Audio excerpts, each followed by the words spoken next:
নমস্কাৰ।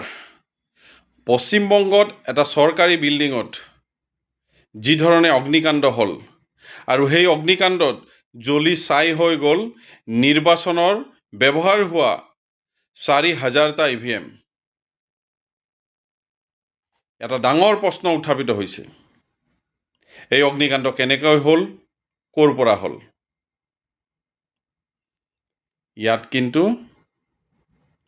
জ্ঞানেশ কুমাৰৰ দায় নাই দেই।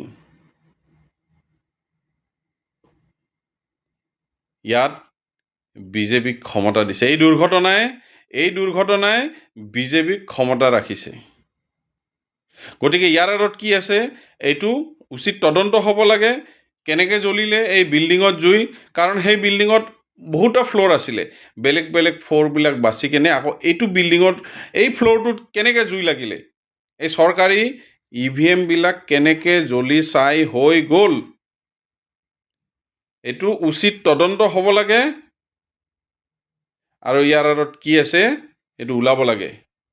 বাকী মই ৰাইজৰ মাজত এৰি দিলোঁ এই ভিডিঅ'টো। ধন্যবাদ।